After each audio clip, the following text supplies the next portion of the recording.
Hello दोस्तों, मैं दिव्य शर्मा स्वागत करता हूं आपका करंट अफेयर के सेशन में, जहां आज हम सीखेंगे कुछ महत्वपूर्ण हेडलाइंस और कौन कौन सी न्यूज़ हमारे लिए इंपॉर्टेंट है, इन सब के बारे में ब्रीफली डिस्कशन किया जाएगा। तो चलिए स्टार्ट करते हैं फर्स्ट हेडलाइन से। देखिए, जो आज की फर्स्ट हेडलाइन है वो बुक से रिलेटेड है। बुक लॉन्च की गई है तो उसके बारे में डिस्कस करते हैं। The chairman of Maruti Suzuki R.C. Bhargav has authored the book Getting Competitive, a Practitioner Guide for India।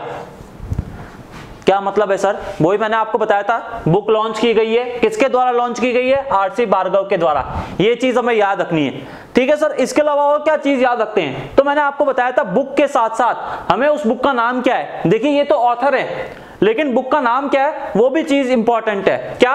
Getting competitive, a practitioners guide for India. Second important thing हमें इस न्यूज से ये याद रखनी है। अच्छा सर, ये तो ठीक है कि R.C. Bhargav जो है वो ऑथर हैं और उन्होंने बुक भी लॉन्च कर दी, ठीक है, ये भी चीज हमें समझ में आ गई। पर वो चेयरमैन भी तो है मारुति सुजुकी के। That is also important. क्या? कि जो चेयरमैन है मारुति सुजुकी के R.C. Bhargav, उन्होंने बुक लॉन्च की है, ऑथर हैं, नॉट लॉन्च बट ऑथर। क्या? Getting competitive, a practitioners guide for India. ये चीज हमें याद रखनी है इस न्यूज से, ठीक है। तो अगली न्यूज बेसिकली एक मिसाइल से लॉन्च है। जो मिसाइल लॉन्च की गई है सैटेलाइट के द्वारा, देखिए स्पाइस सैटेलाइट मिसाइल लॉन्च की गई है, उससे रिलेटेड न्यूज है।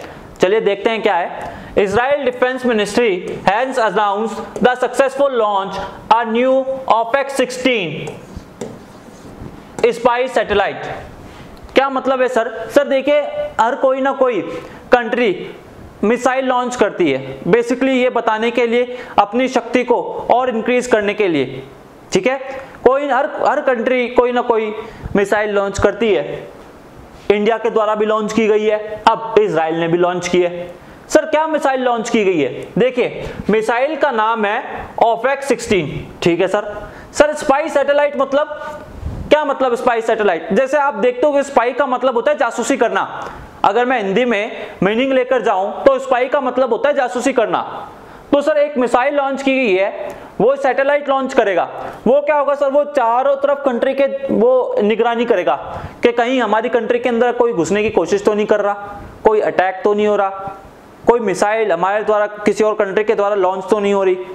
इन सब चीजों की निगरानी देखी जाएगी, ठीक है। तो बेसिकली स्पाई मतलब नजर रखने का काम, जासूसी करने का काम।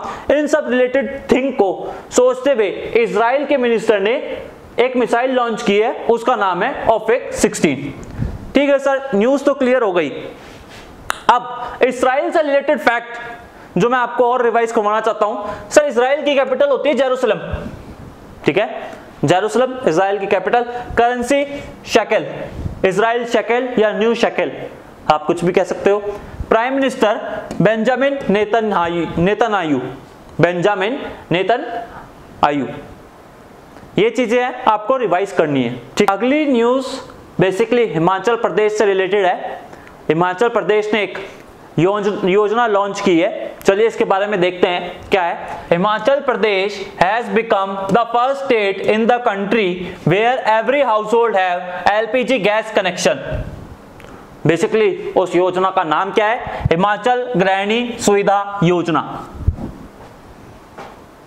क्या मतलब है सर इस न्यूज का? देखिए, आप न्यूज को पढ़ के समझ पा रहे होंगे कि LPG गैस के जो कनेक्शन है वो मुहैया करवाए जाएंगे हर घर में, ठीक है। तो ये पहले ऐसा स्टेट बना है जहां पे LPG के कनेक्शंस प्रोवाइड करवाए जाएंगे हर स्टेट में, ठीक है। अब सर इस न्यूज से मिलती जुलती एक और न्यूज थी जो हमें याद आ रही है, बिल्कुल सर, प्रधानमंत्री उज्ज्वला योजना।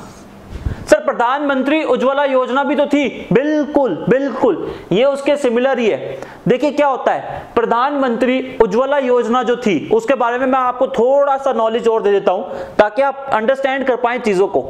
सर ये उज्ज्वला जो योजना थी, ये बिलो पॉवर्टी लाइन पे जितने भी पीपल होते हैं, बिलो पॉवर्टी लाइन पे जितने भी पीपल होते हैं उनके लिए ये योजना लॉन्च की गई। सर क्या था? सर इसमें जो है आपको दो गैस के सिलेंडर प्रोवाइड करवाए जाएंगे, 2 गैस के सिलेंडर प्रोवाइड कराए जाएंगे। ठीक है सर, सिर्फ क्या गैस के सिलेंडर ही प्रोवाइड कराए जाएंगे? नहीं, गैस का पूरा कनेक्शन भी दिया जाएगा आपको, उसके साथ चूल्हा भी प्रोवाइड करवाया जाएगा। आप जानते भी होंगे बेसिकली स्टोव कहते हैं उसे चूल्हा, तो वो भी उसके साथ साथ आपको मुहैया करवाया जाएगा। पर सर उसके साथ दिक्कत क्या आई? दिक्कत सर ये आई कि उसमें सिर्फ रजिस्टर्ड जितने भी फार्मर्स या पर्सन्स थे जो रजिस्टर्ड थे इस योजना के तहत, उन लोगों को ही इनका लाभ मिला, हर किसी को नहीं मिला। उस टाइम तक पीपल इतने अवेयर भी नहीं रहे होंगे शायद कि हाँ भाई हमारे स्टेट कंट्री में ऐसा कुछ चल रहा है, प्रधानमंत्री उज्ज्वला योजना है जिसके थ्रू सरकार ये सब प्रोवाइड करवा रही है। तो बहुत लोगों को इंफॉर्मेशन मिली, उन्होंने इस पे रजिस्टर भी किया, पर बहुत लोगों ने नहीं भी तो किया। तो उनका क्या, उसको ध्यान में रखते हुए हिमाचल प्रदेश की गवर्नमेंट ने ये इनिशिएटिव लिया कि ठीक है जो लोग बच गए हैं उनको हम हिमाचल गृहिणी सुविधा योजना के तहत गैस के कनेक्शन और चूल्हे प्रोवाइड करवाए जाएंगे। ठीक है, अब आपको चीजें समझ में आ रही होगी। और सर क्या सिर्फ चूल्हे और गैस ही? नहीं, इसके साथ साथ आपको थोड़ा फाइनेंशियल असिस्टेंस यानी वित्तीय सुविधा भी मुहैया करवाई जाएगी, पैसे भी आपको मिलेंगे। आई गेस 1500 या 1800 रुपए थे जो उस टाइम पे दिए जाते थे। ठीक है, देखिए अगर आपको चीजें समझ में आ रही हैं और पसंद आ रही हैं तो प्लीज लाइक करते रहिएगा। अब सर हिमाचल प्रदेश का जिक्र हुआ है तो उससे रिलेटेड फैक्ट्स भी होंगे। हाँ बिल्कुल सर, हिमाचल प्रदेश की जो कैपिटल है वो है शिमला। समर में summer capital Shimla, winter capital Dharamshala. ठीक है सर, चीफ मिनिस्टर कौन है? चीफ मिनिस्टर है Jairam Thakur. Jairam Thakur, mark my word, Jairam Thakur. ठीक है, और सर गवर्नर कौन है? गवर्नर का नाम है बंडारू दत्तात्रेय। बंडारू दत्तात्रेय ये गवर्नर है। ठीक है, जयराम ठाकुर और बंडारू दत्तात्रेय। देखिए अगली जो न्यूज है वो बेसिकली एक आईआईटी रुड़की द्वारा एक इनिशिएटिव या एक बॉक्स लॉन्च किया गया है, तो उससे रिलेटेड चीजें बताई गई है। चलिए हम इसको डिस्कस करते हैं। यूनिसेवर A disinfection box has been developed by the researcher at IIT Roorkee. Sir थोड़ा थोड़ा तो समझ में आ रहा है, बिल्कुल। देखिए यूनिसेवर उसका नाम है, ये एक डिसइंफेक्शन बॉक्स है जिसे आईआईटी रुड़की के द्वारा बनाया गया है। आप जानते हो Indian institute of technology Roorkee.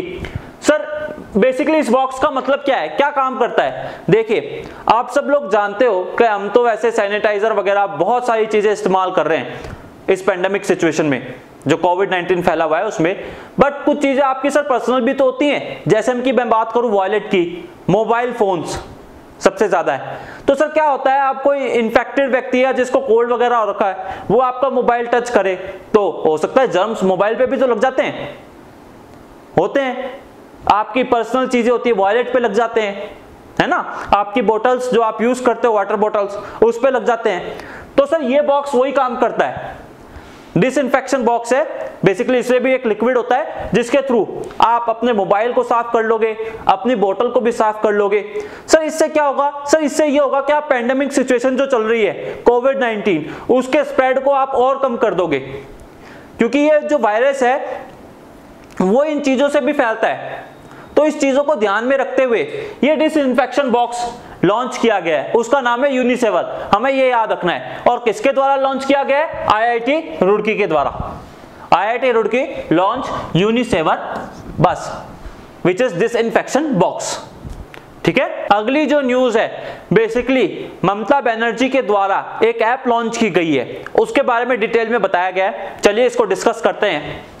Chief minister of waste Bengal Mamata Banerjee has launched new app called self scan। Sir याद क्या रखना है? याद रखना है ममता बनर्जी के द्वारा एक ऐप लॉन्च की गई है, उसका नाम chief minister of waste Bengal Mamata Banerjee, ये चीज याद रखनी है। क्या लॉन्च किए ऐप, क्या नाम है? सेल्फ स्कैन, ये याद रखना है। ठीक है सर, पता तो चल गया इस न्यूज से हमें कि क्या चीजें याद रखनी है। बट सर ये तो बताइए सेल्फ स्कैन होता क्या है? ठीक है, देखिए आप सब लोग टेक्नोलॉजी से वेरी वेल अवेयर है, आप सब लोगों के फोन में कैम स्कैनर नाम का एक सॉफ्टवेयर भी होगा। हाँ सर बिल्कुल है। आपको पता भी होगा कि सर वो सॉफ्टवेयर काम क्या करता है, अगर डॉक्यूमेंट वगैरह है उसको स्कैन वगैरह करना, पीडीएफ फॉर्मेट में देना, ये सब चीज उसका काम है। हाँ सर बिल्कुल, हम भी रेगुलर यूज करते हैं। ठीक है, तो अब चूंकि आपको पता है वो चाइनीज एप्स थी सारी की सारी, वो सब बंद हो गई, टिकटॉक, तो कैम स्कैनर भी सर हट गया, वो भी बंद हो चुका है। ओके, तो सर अब इसमें तो दिक्कत आएगी क्योंकि वो ऐप तो यूजफुल थी, उसका काम था वो अपलोड वगैरह करने का। ठीक है, तो उस चीज को ध्यान में रखते हुए ममता बनर्जी के द्वारा ये इनिशिएटिव लिया, उन्होंने कहा ठीक है हम एक नई ऐप लॉन्च करती है, नई ऐप लॉन्च की, उसका नाम था सेल्फ स्कैन। बेसिकली वो आपके डॉक्यूमेंट को स्कैन करेगा, वही सारे वर्क है जो कैम स्कैनर करता था, सेम वर्क है, वही स्कैन करना डॉक्यूमेंट को और दूसरे को भेजना, ये सब काम। तो उस एक तरह से कह सकते हो उस सॉफ्टवेयर का रिप्लेस है ये। ठीक है, अब आपको चीजें अच्छी तरीके से समझ में आ रही होगी। ठीक है सर, हमें यूज भी पता चल गया। अब वेस्ट बंगाल का सर जिक्र हुआ है तो उससे रिलेटेड कुछ चीजें मैं आपको याद करवा देता हूं। सर पुरानी स्कीम्स हैं, अभी बनी है पर पुरानी स्कीम है जो आपको याद रहनी चाहिए। सर क्या, बंगश्री नाम याद आया आपको सर? हाँ, बंगश्री योजना स्कीम अच्छी तरीके से याद है। प्रोचेष्टा, बंगश्री प्रोचेष्टा, स्नेह पोरोश।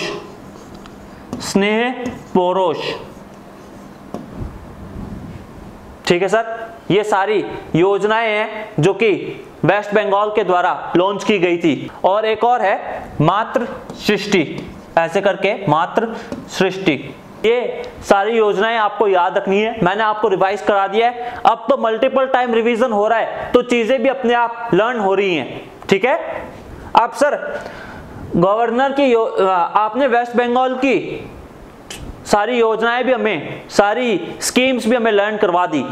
ठीक है, ऐप के बारे में भी बता दिया। ठीक है सर, गवर्नर कौन है वेस्ट बंगाल का? तो वेस्ट बंगाल के गवर्नर का नाम है जगदीप धनकर।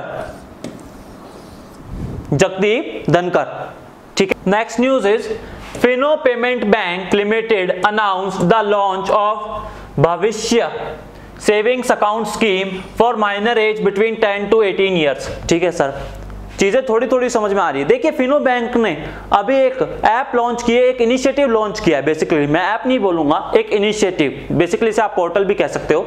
उसका नाम क्या है, वो चीज इंपॉर्टेंट है, भविष्य। सर मुझे पुरानी बहुत सारी चीजें रिमाइंड आ रही हैं। सर आईसीआईसीआई बैंक के द्वारा भी इंस्टेंट लोन लॉन्च किया गया था, बिल्कुल। यस बैंक के द्वारा भी सर इंस्टेंट लोन की सुविधा दी गई थी, बिल्कुल बिल्कुल। सब चीजें सर अब रिमाइंड हो रही हैं, यही चीज है मेरा एम। देखिए आप कैसे लिंक कर पा रहे हो। अभी आईसीआईसीआई बैंक आया, फिर यस बैंक आया, अब फिनो पेमेंट बैंक भी आ गया। उन्होंने भी एक चीज लॉन्च कर दी, एक स्कीम लॉन्च की गई है जिसका नाम है भविष्य। सर क्या मतलब है भविष्य का? ठीक है, देखिए जो 10 से 18 साल की एज ग्रुप के बंदे हैं उसे आप माइनर ही कहोगे। ठीक है सर उनको क्या है, अगर वो बैंक में अकाउंट खोलते हैं तो उसके लिए हमें कोई मिनिमम पैसा नहीं देना। जैसे आज के टाइम में हम देखें किसी भी बैंक अकाउंट खोले तो बैंक अकाउंट में आपको एक मिनिमम राशि डालनी पड़ती है, अगर आपकी उतनी नहीं होगी तो उस पर चार्ज लगेगा। हाँ सर बिल्कुल ऐसा होता है। अब जो मिनिमम एज के पर्सन्स हैं, 10 से 18 साल की उम्र के जितने भी लोग हैं, सर उनके लिए ये बहुत ही कंफर्टेबल थिंग्स है। उनको अपना बैंक अकाउंट खोल दिया, बस जीरो बैलेंस पे भी वो अकाउंट ओपन रहेगा सर। उसमें पैसा वैसा डलवाना वो आपकी इच्छा पे है। ऐसा नहीं है कि आपको मिनिमम बैलेंस रखना है तो हम आपका ऐसा काट लेंगे, नहीं। ये सुविधा है माइनर्स जो जितने भी हैं 10 से 18 साल के बंदे, उनको दी गई है। ठीक है सर, चीजें हमें सर समझ में आ तो गई, पर क्या सर फिनो पेमेंट जितने भी ये पेमेंट बैंक होते हैं क्या ये प्राइवेट बैंक की तरह काम करते हैं या सर इसमें कोई डिफरेंस है? बिल्कुल। देखिए मैं आपको अब जो चीज समझाने जा रहा हूं उसमें से बेसिकली 2 या 3 क्वेश्चन आपको फंसते ही फंसते हैं, तो आप इसके बारे में एक बार अच्छी तरीके से समझ लीजिए। बहुत ही अच्छा कॉन्सेप्ट है। देखिए सर पहला क्वेश्चन तो ये आता है कि जो पेमेंट बैंक है इसका निर्माण कैसे हुआ? कौन सी कमेटी थी जिसने इसे रिकमेंड किया? तो उस कमेटी का नाम है नचिकेत मोर कमेटी। नचिकेत मोर कमेटी के द्वारा यह बनाया गया। ठीक है सर अब हम डिपॉजिट के बारे में बात करते हैं। सर डिपॉजिट दो तरह के होते हैं, एक डिमांड डिपॉजिट, दो टर्म डिपॉजिट होती हैं, दो डिपॉजिट होती हैं बेसिकली। एक का नाम है डिमांड डिपॉजिट, दूसरे का नाम है टर्म डिपॉजिट। सर अब ये डिमांड डिपॉजिट और टर्म डिपॉजिट क्या होती है? देखिए वैसे तो ये बहुत ब्रीफली डिस्कशन है, इसके बारे में मैं आपको अगली क्लास में या जब भी होगी आने वाली क्लास में तब हम इसके बारे में डिस्कस करेंगे। अभी के लिए आप सिर्फ इतना समझ लीजिए कि जिसमें करंट अकाउंट और सेविंग अकाउंट खुलते हैं, current account plus saving account, जो दो अकाउंट खुलते हैं वो डिमांड डिपॉजिट में खुलते हैं। ठीक है सर, तो इसमें बेसिकली डिमांड डिपॉजिट एक्सेप्ट किया जाता है, टर्म डिपॉजिट को हम नहीं करते। टर्म डिपॉजिट इन शॉर्ट में कह दूं कि आपने एक निश्चित टाइम के लिए अपनी मनी को लॉक कर दिया। जैसे मैं बैंक के पास गया और मैंने कहा सर मैं 3 साल के लिए अपने ये कुछ पैसे जमा करवाना चाहता हूं, 3 साल के बाद जितना भी इसका इंटरेस्ट होगा एक साथ इकट्ठा निकालूंगा मैं। तो आप सब लोग अच्छी तरीके से जानते हैं बहुत सारी पॉलिसीज होती हैं सर, उस पर आपको इंटरेस्ट इकट्ठा हो जाता है, आप बीच में पैसा निकाल नहीं सकते। तो आपने लॉक कर दी कि सर 1-2 सालों के लिए, 3 सालों के लिए, और उसके बाद आपको इंटरेस्ट जोड़ के इकट्ठा पैसा मिलता है। तो ये चीज होती है। तो आप इसमें ऐसा कोई काम नहीं कर सकते कि टर्म डिपॉजिट नहीं, डिमांड करंट अकाउंट या सेविंग अकाउंट खुलेगा आपका। ठीक है सर, इसके साथ एक और दिक्कत है क्या कि सर आप करंट अकाउंट खुलवा तो लिया है पर 1 लाख से ज्यादा की लिमिट नहीं ले सकता। ये आप 1 लाख से ज्यादा इस बैंक में रुपए नहीं डाल सकते। इन शॉर्ट बात करता हूं। ठीक है सर ये तो ठीक है, हमें समझ में आ गया, पर सर इसमें कितनी कैपिटल की रिक्वायरमेंट होगी? ओके, मिनिमम कैपिटल रिक्वायरमेंट जो है सर वो 100 करोड़ होनी चाहिए। 100 करोड़ पैसा होना चाहिए। अगर है तो आप पेमेंट बैंक ओपन कर सकते हो, अदरवाइज नहीं कर सकते। ठीक है सर, ये भी चीज हमें समझ में आ गई, चीजें क्लियर होती जा रही है। ठीक है, तो आपको चीजें अब समझ में आ गई होंगी कि डिपॉजिट और मिनिमम कैपिटल रिक्वायरमेंट क्या होती है। ठीक है सर, एक और इंपॉर्टेंट चीज है जो मैं आपको बताना चाहता हूं, जो हम ऑलरेडी मिस कर देते हैं कि सर इसके साथ एक सिचुएशन ये है कि आपको 25% जो जितने भी बैंक्स की ब्रांच है, जितनी भी बैंक्स की ब्रांच हैं उसका 25% आपको रूरल एरिया में ओपन करना पड़ेगा। सर ये कंपल्सन है कि जितनी भी बैंक की ब्रांच है उसका 25% आपको रूरल एरिया में ओपन करना पड़ेगा। समझ पा रहे हैं आप चीजों को? ठीक है सर, ये इंपॉर्टेंट चीज थी जो मैंने आज आपके सामने डिस्कस की है, और बेसिकली मैं आपको बताना चाहता हूं सर ये बहुत इंपॉर्टेंट चीज है, इनसे आपको 2 या 3 क्वेश्चन मिल ही जाएंगे। अगली जो न्यूज है वो बेसिकली एक नेशनल पार्क से रिलेटेड थिंग्स है जो मैं आपको डिस्कस करना चाहता हूं। देखिए sir, Assam government has decided to upgrade the Dihang Patkai Wildlife Sanctuary into a national park। Sir क्या किया है? सर बेसिकली असम गवर्नमेंट ने एक वाइल्ड लाइफ सेंचुरी को अपग्रेड करके नेशनल पार्क बना दिया। ओके सर हमें याद क्या रखना है? सर हमें बस इतना सा याद रखना है कि असम में अब एक और नेशनल पार्क इंक्लूड हो गया है। क्या नाम है? दिहांग पटकाई नेशनल पार्क। बस ये याद रखना है, ये कहां है? ये आसाम में है। ठीक है सर, आसाम की बात तो बहुत हो रही है और आपने बता भी दिया कि ठीक है दिहिंग पटकाई नेशनल पार्क भी इसमें इंक्लूड है, पर क्या सर और कोई नेशनल पार्क उधर नहीं है? बिल्कुल है। देखिए सर, मानस नेशनल पार्क, मानस नेशनल पार्क, दूसरा काजीरंगा नेशनल पार्क, ठीक है, तीसरा दिब्रू नेशनल पार्क। क्या नाम है? Dibru national park. चौथा नामेरी नेशनल पार्क। सर याद कैसे करेंगे? एक ही लाइन में, मानस काजीरंगा दिब्रू नामस। ठीक है, मानस काजीरंगा दिब्रू नामस और औरंग, औरंग भी है, औरंग नेशनल पार्क? सर एक लाइन में, मानस, कावेरी, मानस, काजीरंगा, डिब्रू, नामेरी, औरंग, एक ही लाइन में याद कर लीजिए इसको, ये है नेशनल पार्क। ठीक है सर नेशनल पार्क की भी बात हो गई। अब आसाम से रिलेटेड फैक्ट, सर देखिए, कैपिटल दिसपुर, ठीक है, चीफ मिनिस्टर सर्बानंद सोनोवाल, ठीक है सर, गवर्नमेंट जगदीश मुखी, ठीक है सर। इससे रिलेटेड एक दो स्कीम्स में मैं आपको बताना चाहता हूं जो मुझे याद आ रही है। सर अभिनंदन स्कीम जो है,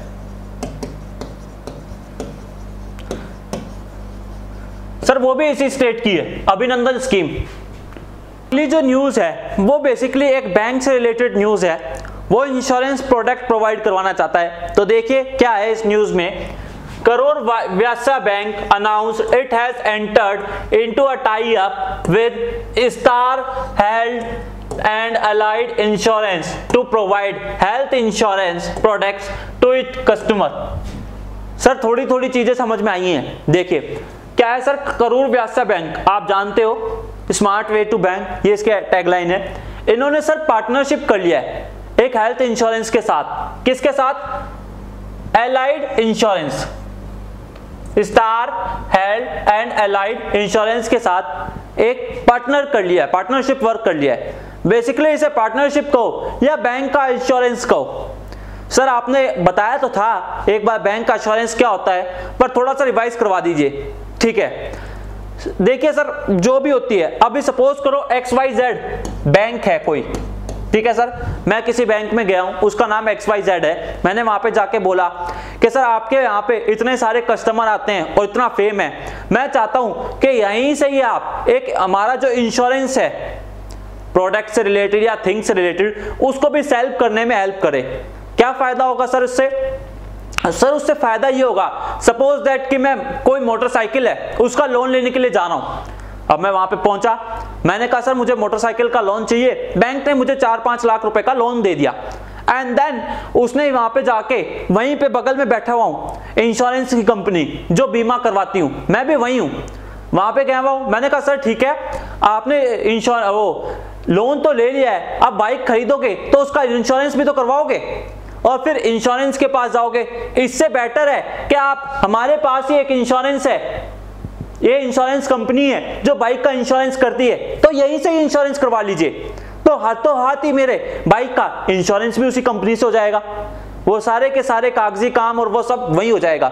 सर उससे फायदा क्या होगा, क्या बेनिफिट हुआ? कस्टमर वहां गया भी तो उससे क्या मिला? देखिए एक तो उसका पेपर वर्क बच गया, क्योंकि वो पहले लोन लेता, लोन के कागज, फिर बाइक खरीदेगा, अब बाइक के बाद हेल्थ इंश्योरेंस के कागज, ठीक है, इस चीज से भी दिक्कत होती, ठीक है। दूसरा, बैंक का मोटो ही होता है कि कस्टमर्स को सर्विस प्रोवाइड करवाना, ठीक है, कस्टमर के बारे में सोचना।